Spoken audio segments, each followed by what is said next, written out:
I just got back from a week at the Lopesan Abora Catarina resort on the island of Gran Canaria, Spain. I want to show you all around the room today, and we're going to take a little bit of a look at the resort, and I want to show you why I think this is an amazing value for the price. I'm Morgan from the Very Unofficial Travel Guides. I've been making travel videos for over 15 years now of popular and not so popular tourist destinations to give you a very honest, unofficial look at what it's like to be there. I'd like to take you with me around the world and tell you about what it was like. In fact, I've even written 2 books of travel stories, Getting Stitches on a Cruise Ship and Places Please. So if you want to hear about, for instance, how I got stranded naked in a forest or pranked by David Letterman in New York City and almost lost my job, check out my books over on Amazon now. Okay, we're going to check out the room in just a second, but I just want to catch everybody up. If you're from North America, Gran Canaria might not necessarily be on your list of destinations, but for people over here in Europe, especially in Germany and the UK, Gran Canaria is kind of like the, I'm gonna say, Bahamas or Hawaii of North America. Just about anybody you meet in Germany or the UK has either been to or probably knows somebody who has been to Gran Canaria, so it's a very popular destination. And Playa del Ingles, where this hotel is probably one of the most densely with hotels populated areas I've ever seen anywhere in the world. So let's take a look around the room now and I'll tell you more about it along the way. This is room 534 and this is the curb appeal. This is the first impression that you get when you walk into the room. And I think I'm gonna do something that I don't usually do in my room tours, and that is start with the balcony. One thing you should know is these are sliding doors, so you can actually open up this whole space. I'll show you what that looks like. So then it's actually like having a terrace here, and let's just go out there and I'll show you what could be your view every night. This is amazing, isn't it? I mean, come on. So you can see here, these are the 2 main pools at the resort, and just on the other end of this building, which is also the same resort, is a children's water park and splash area, which is actually pretty big for being a children's water park and splash area. On the other end down there, those pools are for that building only, and I think they're probably like the most expensive rooms here because it's like an individual pool for your own room. And if you want to see how far it is to the dunas and the ocean, well, it's right there. Pretty standard for hotels on Gran Canaria are this little washing line thing here, so you can hang up your wet clothes at the end of the day. It's always very nice, and the sun is so powerful in the afternoon. Anything you hang up here is going to be dry by like 6 o'clock in the evening, but don't forget to then take it inside when it's dry because otherwise it's going to be wet in the morning from the dew. There is ample balcony space, and this is just so nice to have, and I love how it opens up all the way like this. Here's something you need to know, and it has to do with this thing right up here. It's been pretty mild in the mornings here, and then once the sun gets on the other side of the building and starts shining in here, it does get quite warm in the room. So we have turned on the air conditioning sometimes. And if this is not lined up exactly perfect, then the air conditioning goes off. So just make sure that you have these things like lined up exactly together, or you might get a warm surprise when you come back from the beach. And I think the sun is just about gone, and I don't want to walk around a dark room, so I'm gonna have to turn on some lights. Hold on. We both found the beds pretty comfortable. We slept pretty well, but we have been doing a lot of tennis training and also had tennis matches in the afternoon, so it was easy to sleep at night. And don't forget, all you need is love. If you know about Gran Canaria, you know there's a lot of love happening here, but don't worry. I'm here with my best friend, and there was no love happening in this bed, at least for the last week. In addition to the cool lighting feature in the back, next to the beds are light switches for these lights. There is 1 USB port on each side and also 1 European-style plug. The sofa is big enough for an adult to sleep on, or maybe like 2 little kids, and I don't even know, does it get bigger? It does. Or is that, oh no, yeah, it does. So there's a mattress in there as well, and I think then you can have like one person on here, and then a little bit lower, one person on there when it pulls all the way out. And as mentioned here on the Very Unofficial Travel Guides, it's always important to me to let you know what it's really like. So I'm gonna point out some things that I think for the price are absolutely acceptable. And I don't want you to book this hotel and think you're gonna be getting like a super luxurious, perfect hotel. I would stay here again for the price I paid. I'm not gonna complain about these things. I just wanna show you so you know you might encounter this too. And just to give you an idea of the price, I looked for a random week here towards the end of April of 2025, and you can see it doesn't even cost 800 euros a person for a week of all-inclusive in a deluxe view room on the adults-only floor. That is a great price. This couch is a little bit beat up. It doesn't seem dirty. It just seems kind of like, you know, wear and tear. It does also seem like whatever these marks are from, somebody's tried to make it look a little bit better. But yeah, I mean, at a place like this that's probably being stayed in almost every day of the year, that just, you know, it kind of happens. I cruised on the Queen Mary too, and the couch also would look like this. So just have realistic expectations. I guess that's what I'm trying to say. I'm sitting on the couch now, and there is this big lounger over here. I used this space as kind of my workspace. And the television, actually, wanted to show you, it's from Grundig, and it has this sound bar at the bottom. So it's actually a pretty nice television. Do you think that would fit in my suitcase?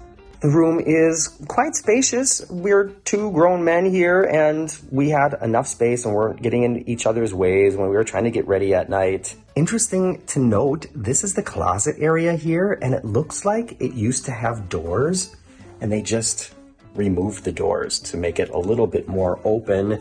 And this is one thing I did notice, that both Collie and I like to unpack our stuff. We've already packed because we're leaving tomorrow, and we had to be kind of creative with who gets what space, and there's nowhere to really hide anything. So it's like everybody's stuff is kind of out in the open, or you just leave it in your bag the whole time if you're not the unpacking type. Let me know, when you go on a week of vacation, do you unpack your bag on the first day, or just leave everything in your suitcase and then sort of take it out when you need it and put it back when you're done? Our room does have a sort of electronic cooler. I'm not gonna call this a refrigerator, and an espresso machine, so that's nice. Although we used the 4 Nespresso pads, and they never gave us any new ones, so I don't know what's up with that. There's a safe in the room, but you have to rent the safe. It's only 2 euros a day, so just so you know. And now I want to show you the bathroom, and this is probably the place in the room, at least, that has the most signs of wear and tear.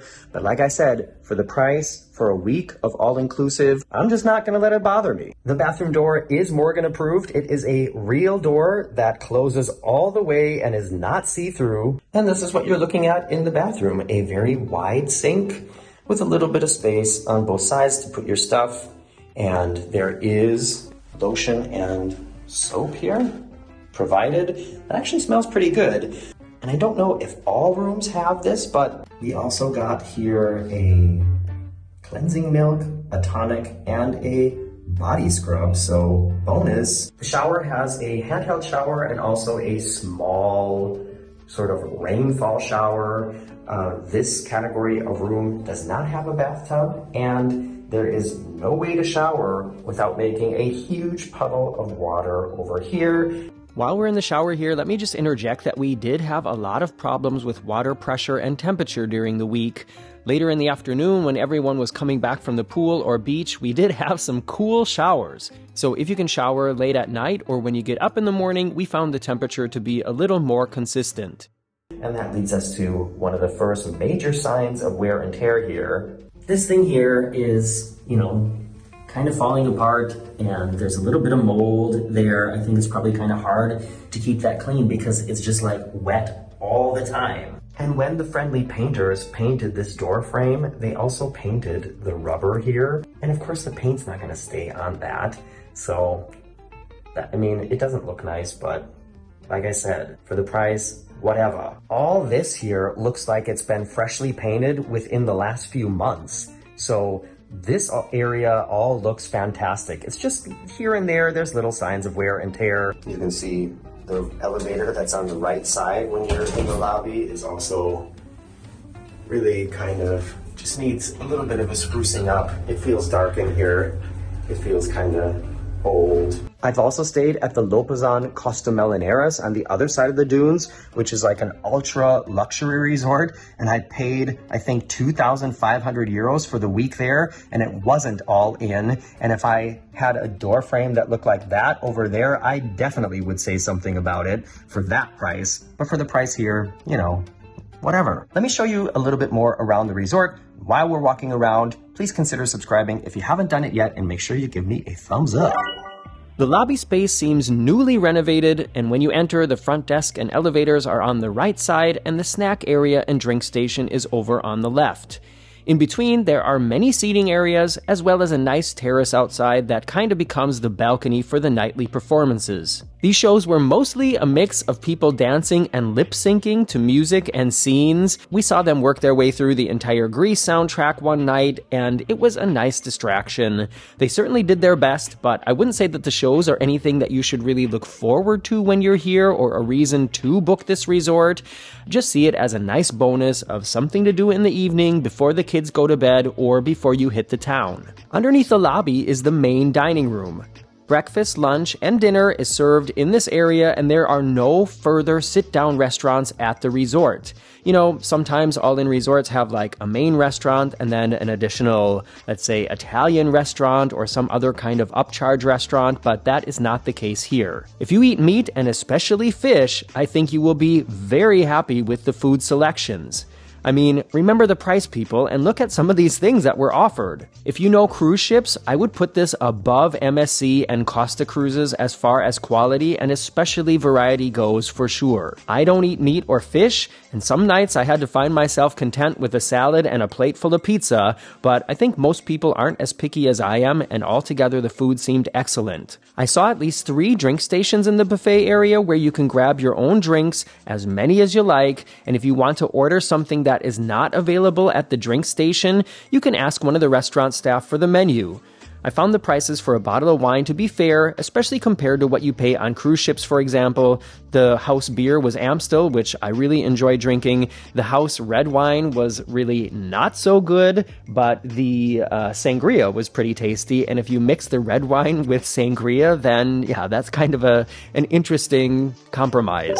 I've gotten up early in the morning to walk around a little bit more and show you a little bit more in detail what the gardens and grounds here are like. There's a snack bar here next to the pool, and during most of the daytime hours there are snacks in these 2 little countertops that you can just help yourself to all day long. And next to that there's also a coffee machine and drinks that you can just sort of take when you want them. I guess this is what I would call the main pool, and it is somewhat heated. It's not freezing cold, but it's also not like bath water. There is one hot tub here that's working. I think this is also a hot tub, but it is out of order. I don't know if it's just now or if it's been that way for a while. And I don't know what this is. They've covered something up here. I want to say this is like paper mache. Whatever it is, it's on top of something that they don't want anybody to see anymore. And this is the best way that they could think of to cover it up. The garden area is very nice. I think most hotels over in this area of Playa del Ingles don't have this much space around them. And yeah, there's plenty of places to lay in the sun or the shade. There's also a therapy massage center right here in the hotel, and I didn't take a massage here, but I did go to 3 different places during the week in the Cita. It's just so affordable, and I was playing a lot of tennis and doing a lot with my body, and I just decided I needed some help to get through the week. So if you want to know about the places I went in the Cita and which ones I thought were good and which ones I thought were not so good, let me know in the comments and I'll send you a message. This here looks to me like it also used to be a hot tub or some kind of water feature. Otherwise it wouldn't have those blue tiles in it. And it's filled with dirt, so this has obviously not been working for quite a while. Not sure what it was, but that's what it is now. There's a small fitness room here, a gym with some free weights and a couple treadmills and stationary bikes. This is not going to be a place that's going to replace your entire workout, but at least there is a space. It's kind of fun to walk through the garden. It feels like There's so many things to discover. It feels like there's lots of paths going up and down, and I don't know if I've seen everything there is to see yet, but I have seen this. There's a fish pond here with a little waterfall, kind of giving me Disneyland Hotel of the 1960s vibe. Just needs to be some dancing waters in there. This seems like it might be something from, I don't know, leftover from an older property here. For some reason, this just doesn't fit to the feeling of everything else that's here. So I feel like there used to be like another building or something here. And when this like plot of land was bought to build, like an addition of this hotel or this hotel altogether, they decided, okay, well, we'll keep this because it's so special. There's something about it that just doesn't seem like it belongs here, but that's not a complaint. I'm just saying, interesting, a fish pond. And next to the gym is also a laundry room. There is one wash machine and one dryer in there. Costs money to use, but it's just nice to know that it's here. So, what do you think? The location, the food, the rooms, especially the location, make this an extremely attractive option on the island. And I think, or I guess I hope that I could convince you of this as well. And I am not sponsored by this hotel. That never happens to me here on the Very Unofficial Travel Guides. I go where I want, I see what I want to see, and I say what I want to say. Let me know if you have any further questions about planning your trip to Playa del Ingles. We spent a lot of time tennis training at the Conda Jackson Academy. We also went out in the Sita. We went out in the Yumbo. If there's any questions you want to ask me, let me know in the comments below, or you can send me a direct message on Instagram or on the Facebook page for the Very Unofficial Travel Guides. Thanks for watching. See you soon.